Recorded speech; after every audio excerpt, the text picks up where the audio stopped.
Public Service, Texas A&M University. Welcome to this evening's program. This evening we have Dr. Gerard Prunier. We are excited to host him this evening for his lecture on the present conflicts in Ethiopia. Dr. Prunier is an independent consultant on Eastern and Central African affairs and the former director of the French Center for Ethiopian Studies in Addis-Ababa.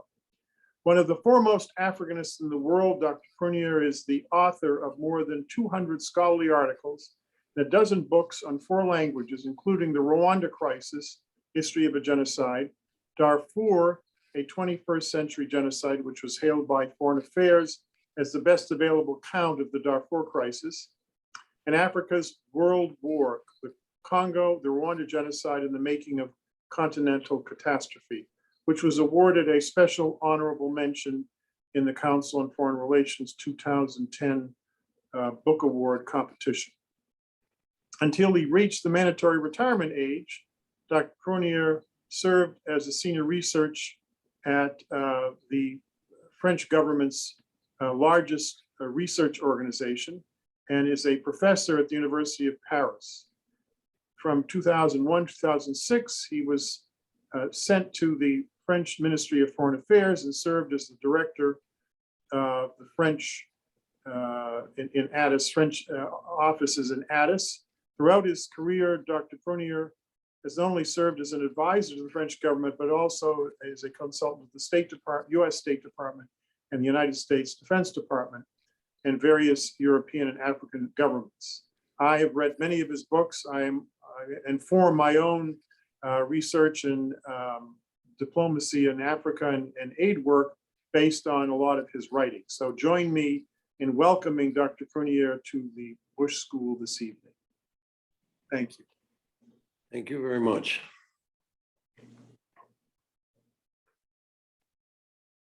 Okay, you're on.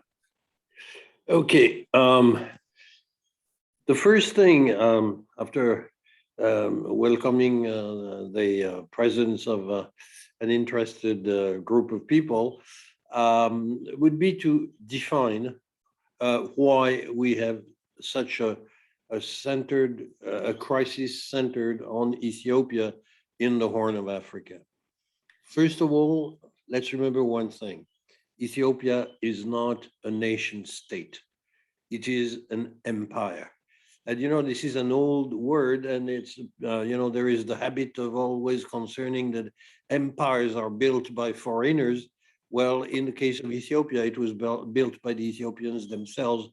And at the time when nobody called them Ethiopians, but called them Abyssinians, Al-Habashiyin, the people who are mixed.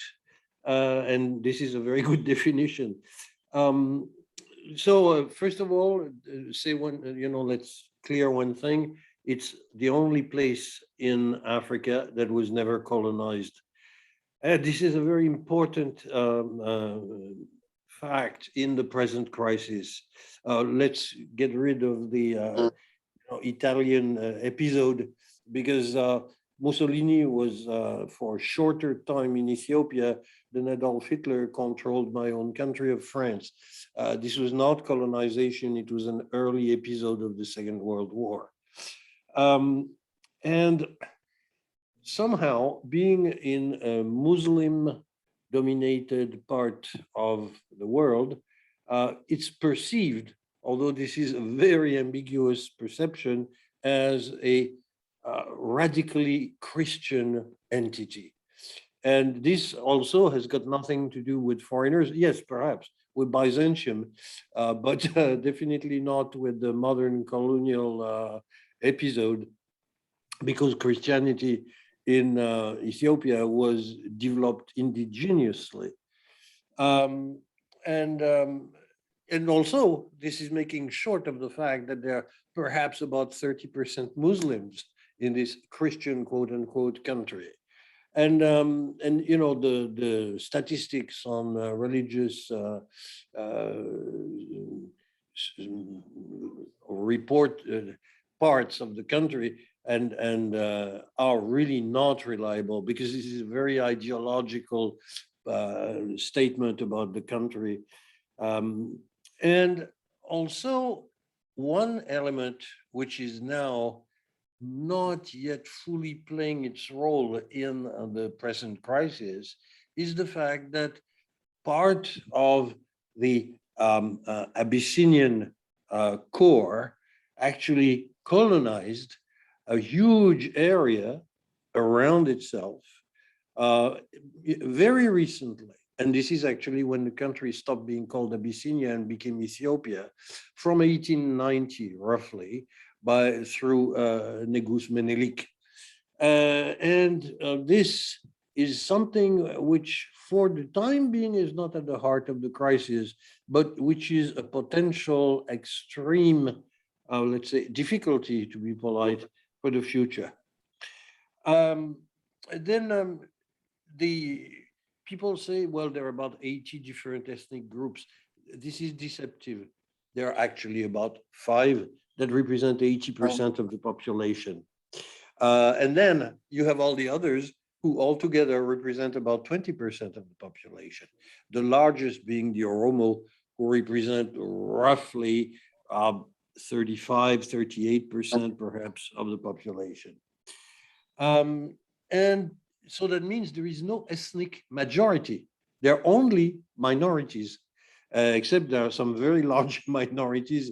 People can talk about tribes in Africa. In the case of Ethiopia, it's not really the word because, some of these tribes, quote unquote, have several tens of millions of members, which of course don't make them very tribal in the usual sense of the word.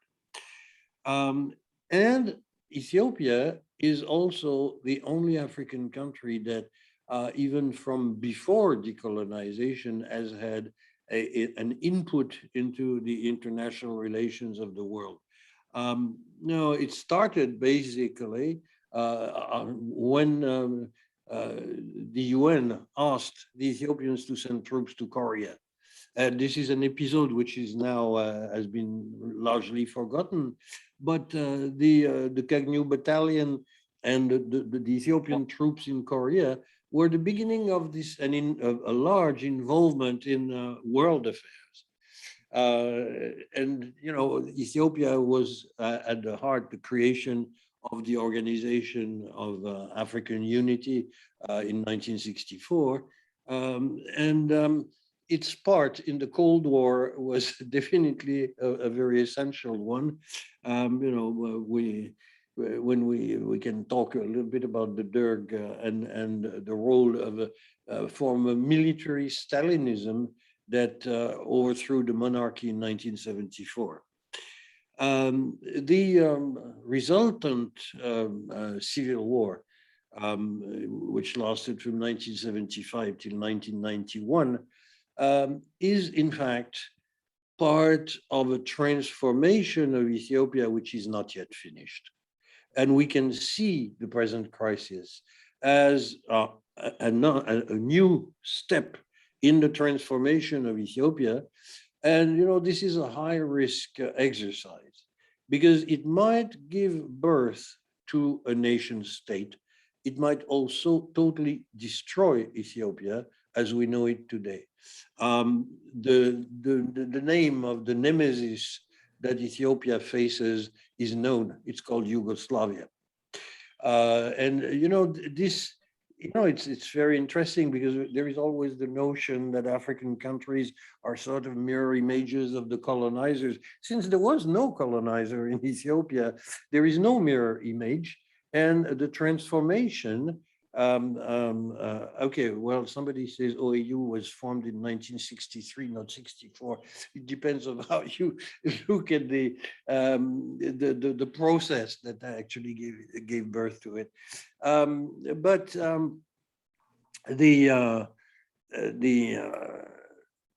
The present crisis might actually give birth to a nation state.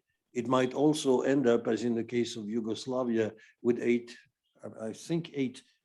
pieces that are separate. And I'm afraid that the separation would be worse than Yugoslavia because the borders are not clearly included into the structure of the present state as it was in Yugoslavia.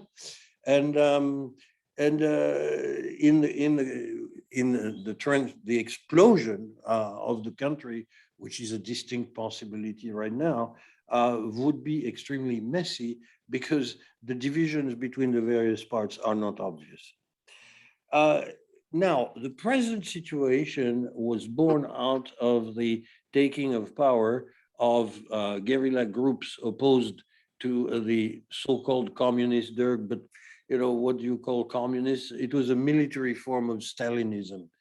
And they overthrew this regime in 1991, and then took a very original path in Ethiopia. And I remember having a conversation about that, about the path taken by Meles Zenawi, who was the leader of the Tigrayan, popular army, the TPLF.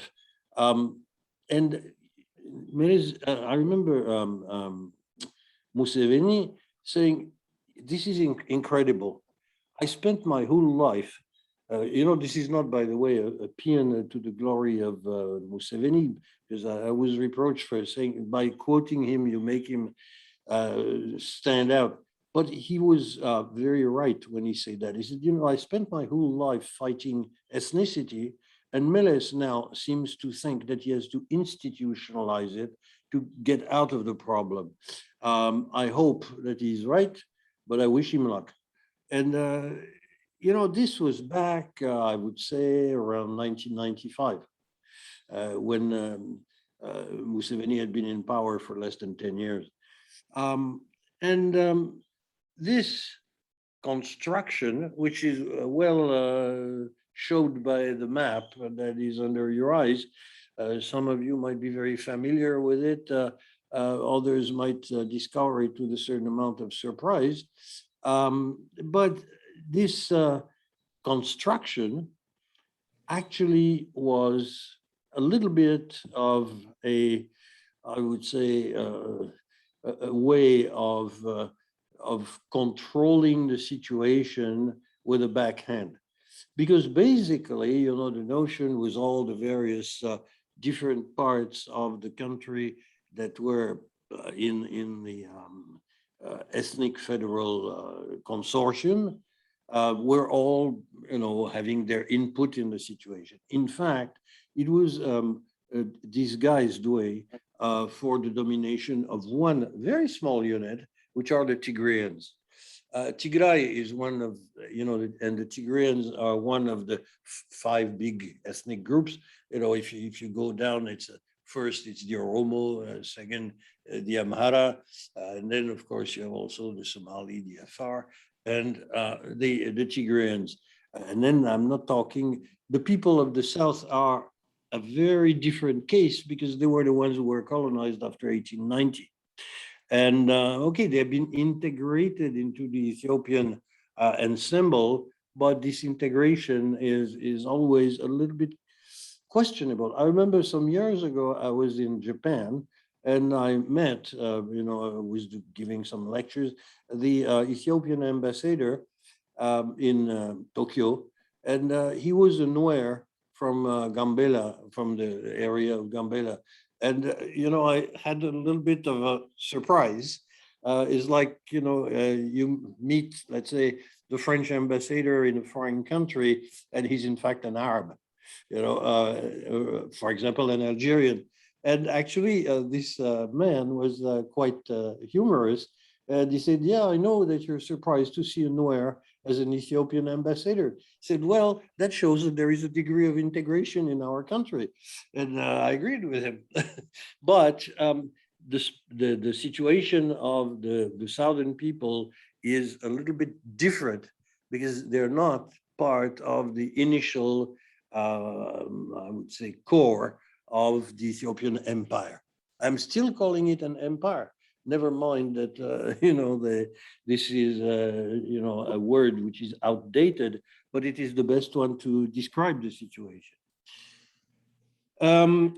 the years of Tigrayan domination of the empire went from 1991, when the victorious army of the TPLF entered Addis, to 2018. Now, the man was the prime mover between all this. Meles Zenawi died in 2012, not in any violent event. He had cancer. And there were another, I would say, 6 years of uncertainty, where Mr. Haile Mariam Desalegn, who was the prime minister, had never been seen, including by Meles himself, because I talked with him before his last trip. He died abroad in Belgium, in a hospital where he was for treatment. And he was talking about what he would do when coming back.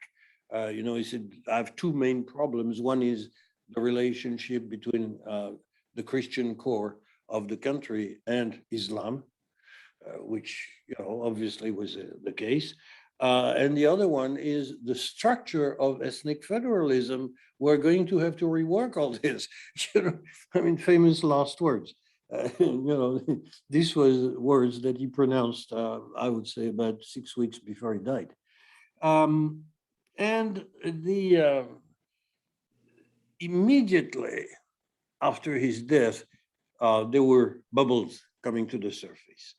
And the bubbles were logically coming from the largest ethnic group in the country, which, for historical reasons, we can go about that if you want to discuss it, have always been, although they were the majority minority group in Ethiopia, the Oromo had always been marginal and never really completely accepted, given the fact that they came to Ethiopia as conquerors in the 16th century.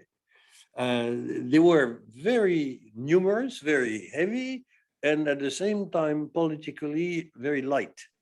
And for them, they were not in Addis-Ababa, which is an Amharic name. They were in Finfine. And because the whole area around Addis is Oromo. So the whole thing started by being a minority change. The attempt at extending the area that the municipality of Addis-Ababa would consider as a non-part of the ethnic federal system, but as a kind, in the United States, I would say Washington, D.C., the District of Congress is part that is federal at the same time without being federal, because it's in a special situation in a federal state. And this was the case. But for the Oromo, this was just a trick to extend the control of the Tigrayans over a very valuable real estate land around the capital. And it started a kind of low-key insurgency. And so Mr. Haile Mariam Desalegn, who himself was from a very minor group of southern people, Wolamo, I don't know if the proper word, because there are several ways of describing his ethnic group. And they were about like 1.2% of the population. So trying to run roughshod over the back of 38% of the population was not very feasible. So actually, this is the place where the United States started playing. The United States had always been a very important presence in Ethiopian affairs, but there was a feeling that, okay, we have got to find something else. The ethnic federalism is not going to get us out of this difficulty. And there was a kind of thing, we have to get an Oromo head of state somehow. And the problem with the present prime minister, Mr. Abiy Ahmed, is that he was never elected. He was sort of slided in on a manipulation of the EPRDF, which was the single party that had been built by Meles Zenawi and sort of enshrined by the Constitution of 1995. Okay, he was an Oromo. Did he have, as the usual wisdom in Africa? You belong to one tribe, your tribe supports you. That was not the case at all with him. He had not only a lot of Oromo that didn't support him, but he had an active anti-Abiy Ahmed movement, including a whole number of Oromos who are now, they want some kind of a secession. And of course, this is a very ambiguous attitude, because a lot of Oromo are realistic enough, especially when they look at Eritrea, which was a part of the Ethiopian empire that seceded, in 1993 and became an independent country, although it's like a micro Ethiopia of the north, with its own ethnic problems, its own, and a very simple way of ruling it. It's an absolute dictatorship. There is no disagreement because the boss is the boss. But this is not a long-term proposition in terms of institutional structure. A lot of Oromos are aware of that. Others are independentists. They would like to set up an independent Oromia. And there are others who would like a rearrangement of the ethnic federal system, perhaps with a more geographically based federalism, as is the case in many other federal countries in the world. Mr. Abiy Ahmed didn't have control over that whole sort of boiling up of Oromo feelings and political actions after Mr. Haile Mariam Desalegn resigned in 2018. We're now in a situation where this boiling up has led to a sort of, how would I say, relining of the ruling group of Tigrayans, who went back to Tigray, a lot of them, and decided to, in a way, empower Article 39 of the Constitution, because you can say that now the whole crisis is the result of what do we do with Article 39 of the Constitution that had a provision that said, all these various units that make up Ethiopia are in fact a federation, and they can go back to their own independent status. It's like, in the United States, what happened in 1861 had been, a part of the Constitution, and the Oromos, the Tigrayans decided to act on this basis. So in September 2020, they had an election which was not authorized by the federal power.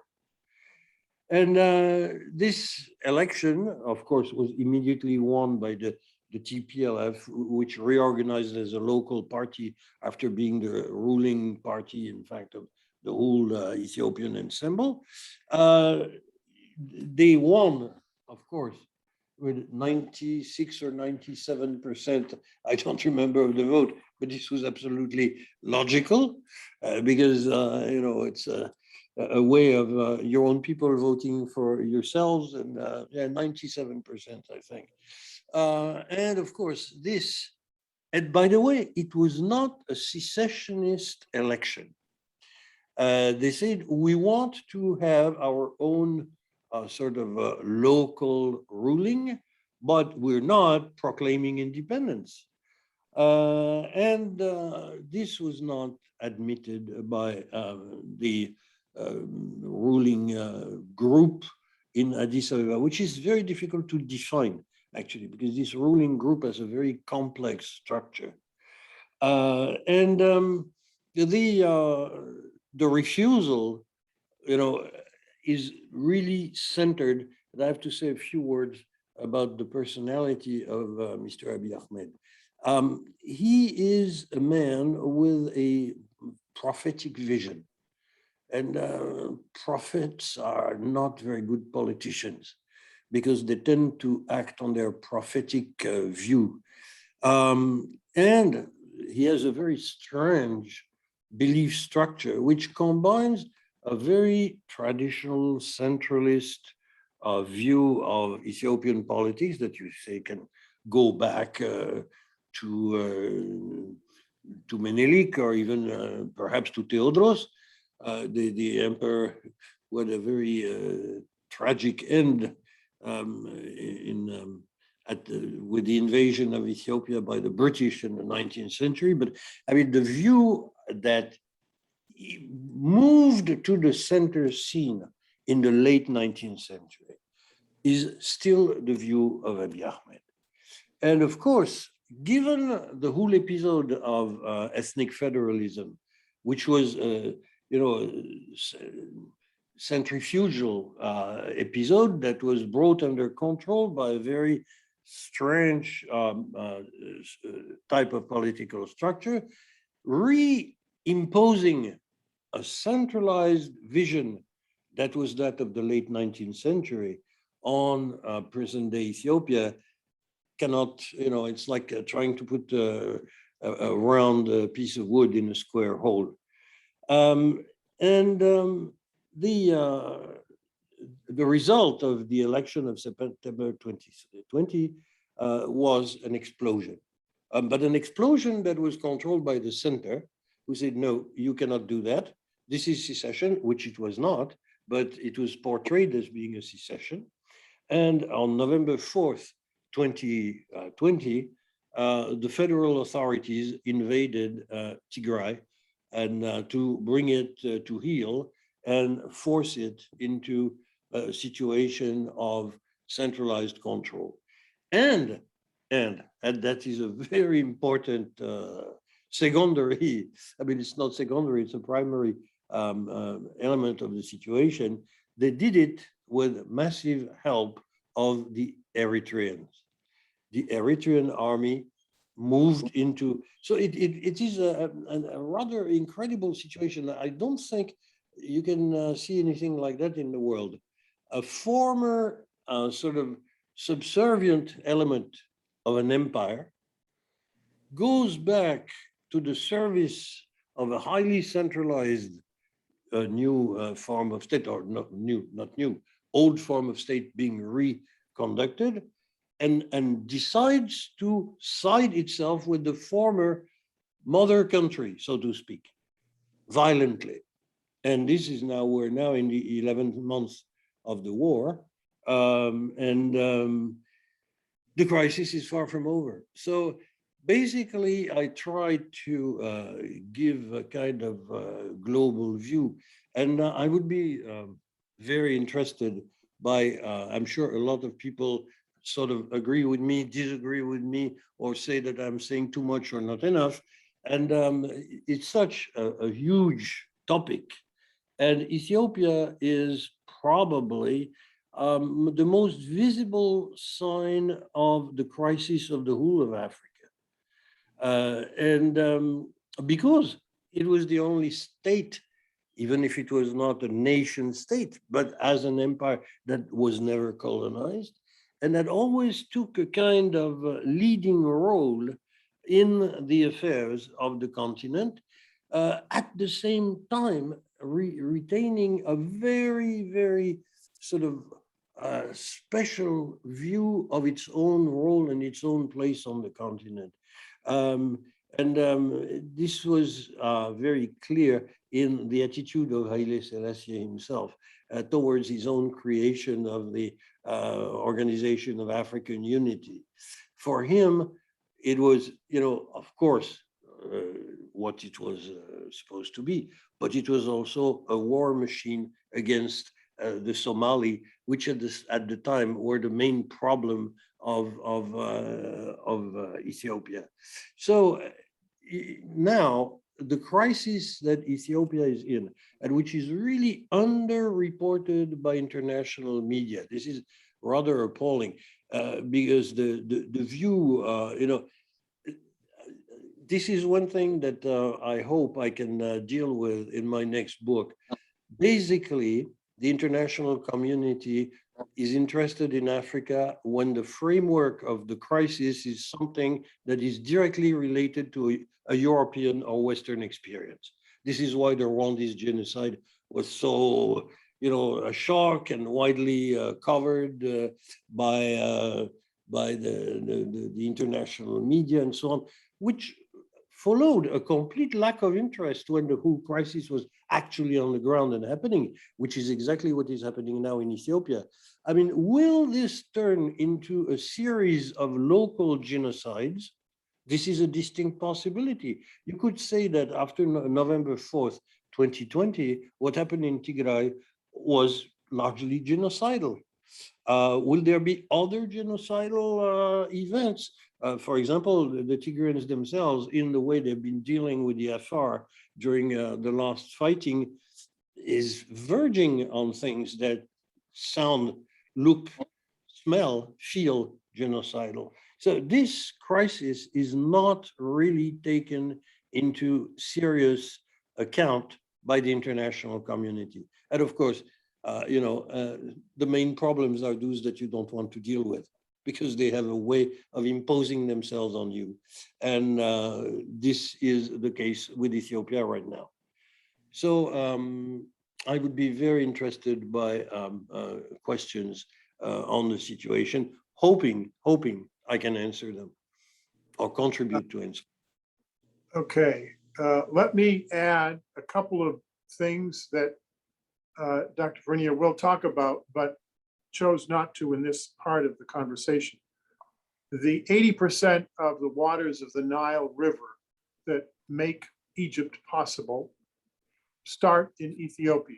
40%, there are two Nile rivers. One is the Blue Nile, the other is the White Nile. They converge in front of the presidential palace in Khartoum in Sudan, and then they go on into Ethiopia, into Egypt. Without the Nile River, there's no Egypt, because Egypt is just one giant desert. And most of the people in Egypt, 95%, maybe more than that, live in the Nile River Valley. Meles Zenawi began the process of building the largest dam by far in Africa, called the Grand Renaissance Dam. It's right near the Ethiopian border with Sudan. And they're beginning to fill it up now. The Egyptians have been extremely upset by this, have actually threatened war on a number of occasions, which is something I've been very much afraid of, war between Egypt and Ethiopia over the waters in the Nile. Because when they build this, according to the Egyptians, when they finish the dam, over the next 8 years, the amount of water in the Nile River will diminish by something like 30%. That's one estimate.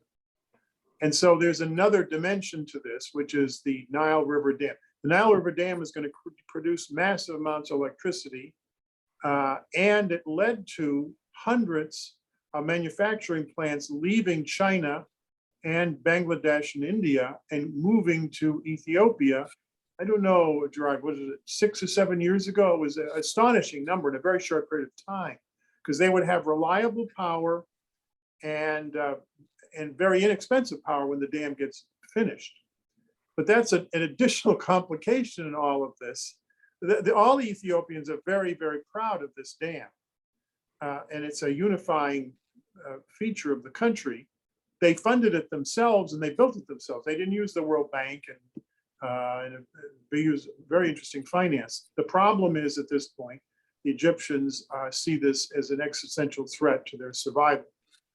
So anyway, I just want to add that into it. It would be worse, I think you're right, that if it descends into a full-scale civil war in the country breaks, it'll be much worse in Yugoslavia, because there were at least states within the Yugoslavian that made some sense ethnically, although they weren't completely. I mean, there are Albanians who live in Serbia now, and there are Serbians who live in Kosovo, for example, even though the majority are Kosovar Albanians. So you have that mixture, but at least you had lines. You don't have that in Ethiopia, as you said. And so the real risk is chaos. I would say that's what this would result in, it seems to me. Prolonged civil war that would never end. It would never end. Let's take some questions from the audience. I'm going to push the button here so I can see who is the chat. Is it the chat room? I guess we look at. So the first question, let's see here. The current US policy seems to be aligned with the Tigrayan vision, which was based on ethnic hegemony by disenfranchising the majority versus the current democratically elected government. Do you think the US favors a restoration of the TPLF, the Tigrayans, to power? What is the US policy? Gerard, could you answer? Could you tell us that? Well, I'm not the Secretary of State of the U.S. government, so it's a little bit difficult for me to answer a question which is directly related to American attitudes. But my feeling is no. I doubt very much that the Americans would support a kind of restoration of what Meles Zenawi did in 1991. And I know for one thing that there is a kind of duality of attitude within the TDF, that is within the Tigrayan fighting forces. There is the attitude, I would say, of Debrecen, and there is the attitude of General Satkan. The question is, do you try to do something which is a little bit a restoration of 1991, or do you go for a completely different setup, which would mean some kind of a huge national conference where the participants would be all the people who are, I would say, part of the crisis, would have to sit together and talk. The only alternative is kill each other. A restoration of what happened in 1991 is not possible because the setup in 1991 was completely different. It was the collapse of the Derg, and the TPLF was at the forefront of the forces that were fighting the military Stalinist establishment. But let me go into here just to explain. The Derg was the committee oh, yes. Yes. Of the communists led by Mengistu, who was called the Stalin of Africa, a brutal man who killed hundreds of thousands of people, if not more. And so when we say the Derg, he's talking about, Dr. Prunier is talking about the committee behind Mengistu, the Marxist dictator, who was overthrown in 1991. Sorry. No, but I appreciate your intervention. It's like I totally gave up the whole question of the Nile Dam, which is absolutely essential, and you were right to bring it back in. And the situation is so huge that having bits and pieces that are essential and that are neglected is almost unavoidable. But the restoration of 1991. Frankly, of course I cannot say, but I really don't see the Americans supporting that and backing it. But there is the question, if the TDF gets to Addis, which is a distinct possibility in military terms, what do they do? Do they try to do something which is a kind of watered down version of the TPLF measure that would be suicidal in the medium term? In the short term, it might succeed for 6 months, but in the medium term, it will not work. Now, will they all? Militarily, what happened when the federal army went up to take Tigray to discipline them and overturn the election? Tell the audience what happened to the Ethiopian army. Yeah, it was very, actually, it was not really the Ethiopian army. It was in a way, but basically it was the Eritrean army Yeah. that did the military job. And it was extremely brutal. They took Mekele, which is the capital of Tigray, and then the government said, "Well, we took the capital, and things are okay." But this shows a complete lack of knowledge of what guerrilla warfare is, because yes, they took the capital, but they didn't control the rest of the Tigrayan territory, and eventually they re-lost the capital, and uh, the Ethiopian army was bled by this operation because a large part of the Ethiopian army was Tigrayan, and they all, of course, deserted and went to the other side. And the main military push came from the Eritreans, who, of course, are behaving like they're in a conquered country. For them, the former motherland, or they fought against it for 30 years, and now they're back after winning their independence as the new rulers of an Ethiopian structure, which is largely under their control in the northern parts. They do not extend to the west, to the east, or to the south. This is really a northern affair. Now, is this feasible? It is exactly the opposite, but just as impossible as the restoration of Tigrayan power 1991 model. The Eritreans will not set up a kind of Eritrean domination of pieces of Ethiopia. Both issues are impossible. And so let me go back to the other questions that people have asked here. Abiy Ahmed got the Nobel Peace Prize. I personally think they should abolish the Nobel Peace Prize, because increasingly they're giving it and then they regret it later on. Abiy Ahmed was given the Nobel Peace Prize because he said he established democracy, emptied the prisons, but then he started committing atrocities in Tigray, along with the Eritreans. They were massacring civilians. There's some evidence that the Tigrayans may have also committed some atrocities, but the bulk of evidence is that it is that the Ethiopian government, and particularly the Eritrean army, is committing atrocities against civilian forces. And what's happened also is the Tigrayan army now is expanding. It taken back control of Tigray, but it's going after the Amhara and the Afars and other ethnic groups that they saw as being supportive of the central government, at least temporarily supportive. And so there is a civil war going on. I mean, there's no other way of putting it. Is that true, or have I mischaracterized it? No, on the contrary, I would say you even treat it more politely than it is even worse than what you're saying. Because take the Afar, they're really at the heart of what you're talking about, and which I didn't have time to mention. But the Afar partly resisted the Tigrayan push, not because they were anti-Tigrayan or what, it was ethnic federation. No, simply there was another fighting that was taking place between the Afar and the Somali, and they took the push that the Tigrayans made into the Afar country as being indirect help for the Somali they were fighting.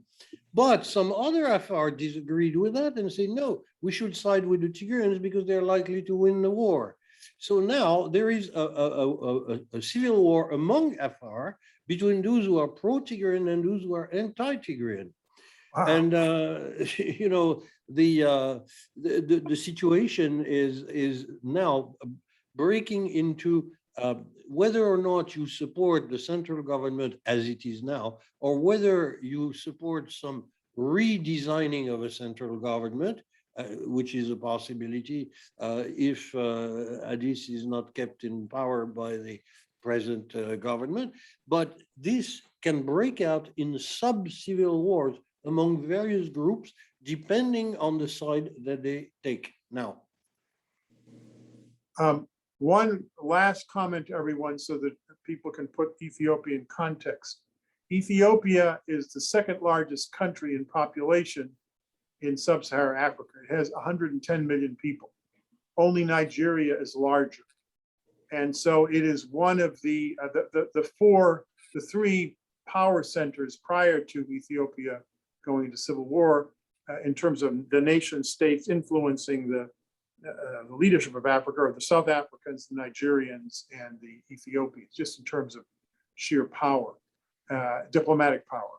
And they played, I mean, Meles Zenawi, even though he's a brutal dictator and all that, he did do a lot to develop the country. But he was centrally important to the peace process in Sudan and was a stabilizing force. And Ethiopia doesn't perform that since he died, really, in my view, at least. And he was of central importance in trying to get the Sudanese government to behave more responsibly. This is when Bashir was in power. We could always go to him and ask for his intervention, and he did, and he could influence Bashir. The Ethiopians can't do that anymore since Meles died, at least that's my observation. And they certainly can't do it in the middle of a civil war. So this has implications, this civil war, far beyond just Ethiopia itself, and far beyond even just the Nile River issue with Sudan and Egypt. So let me see if there are other questions here. We've got just a few more minutes. Why were Oromo grievances ignored by Western powers despite multiple grassroots efforts to argue that they are the largest ethnic groups? They are a minority, though. So what would you say, why would you say that the Oromos have been neglected?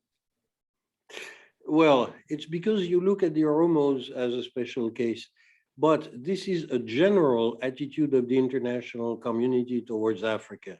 Look, for example, what is happening very far from Ethiopia in the Sahel.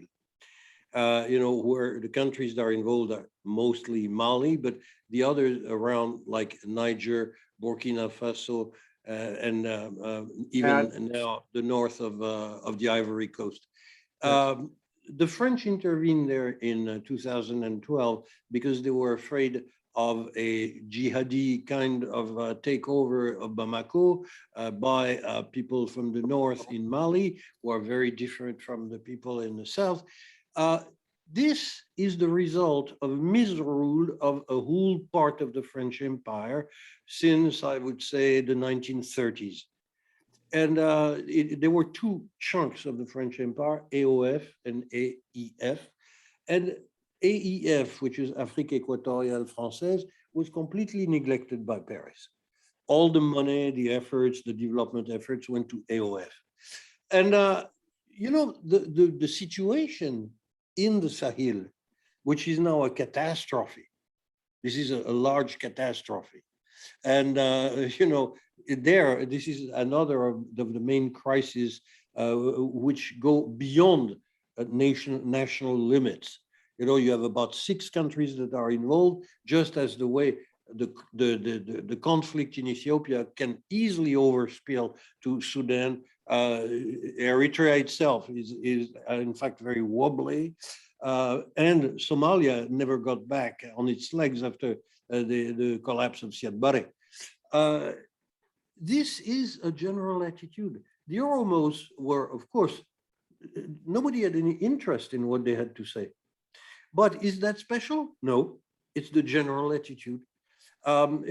Basically, the Western powers, and the Russians, by the way, are exactly the same, simply look at what happens in Africa in relationship to their own needs, fears, structures, projects. It's totally, things are inverted. The base is not Africa where things happen. The base is those people who are looking at it, putting the money, still indirectly wield the actual power. So the case of the Oromo is not special. I would say, unfortunately, it's pretty regular. And what you did not mention is these countries in the Sahel in northern Africa, just below the Sahara, in the Sahara, are large parts of them have been taken over by Al Qaeda in the Islamic Maghreb, and there's a civil war going on there, and it's just being ignored. They've also got a lot of weaponry that was left over when the Libyan government collapsed, including surface-to-air missiles, I might add, that I would get if I were a Western military. I'd be very nervous about all these kinds of weapons circulating around a radical movement. But that's what's happened, because I think the French send troops in, but not in huge numbers. But no one else. I think the U.S. has some troops, but not a huge presence. And I don't think there's been any diplomatic effort to resolve any of these issues. Anyway, let me ask one last question, and we have to finish our evening.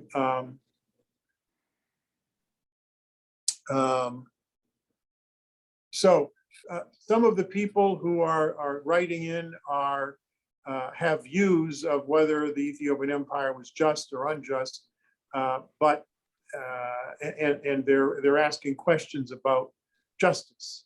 And the question for me is, how do you resolve questions of injustice in terms of the structure of the government? Is it possible to have some sort of a confederal state or a federal state in the future that would address the grievances of the four major ethnic groups in Ethiopia, or do you think that's a dream? It's unachievable. Well, this is the dream that has to be achieved, because what is the alternative? An explosion of the country, and you insisted on that, and we agree on that. It would be worse than Yugoslavia. Yugoslavia was 300,000 casualties in the space of about 8 years. The civil war that has started in Ethiopia could easily be into several millions, and not over 8 years, but over a longer period. Yes, it is a dream. The fact that everybody could sit down and try to negotiate a solution to that dead end that we're in right now. If we don't want to be dead, it has not to be an end, but a throughway. Perhaps it is doable, perhaps it is not. But the alternative is not something that could be a target, because it is so horrible that unless you agree with some of the worst moments of World War II, this cannot be a target. Yeah, just to add in here, when the Ethiopians fight a war, it's not a little civil war with a few thousand people. Some of the battles during the civil war against the Derg, there are 50,000 casualties in one battle. It was like World War II in many respects, and so this is people, I don't think, understand the scale of what could happen, and it's already happened in the past in Ethiopia. So, but I do want to thank you for being with us. You've added a lot of subtleties and obviously years of study where you were in Addis, and that's obvious in your talk. So Gerard, thank you very much for being with us, and we look forward to your next book on Ethiopia. Yes, well, perhaps there should be something else on the Sahel in between, because the main problem now is an overspill that is already happening. The overspill of Ethiopia is still a danger, but it is not happening on the same scale. Right. Well, thank you for being with us this evening. Good night. Good night.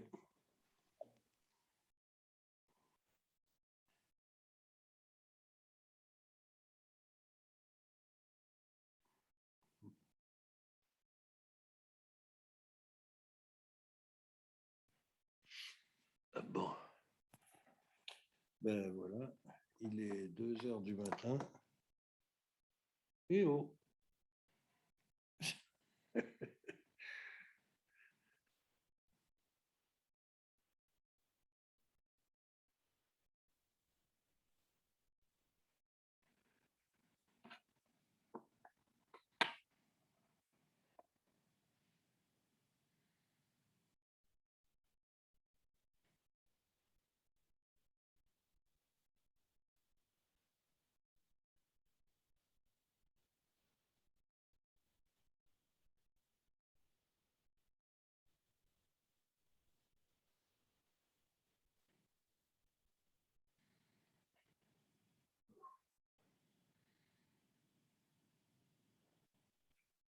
Bon.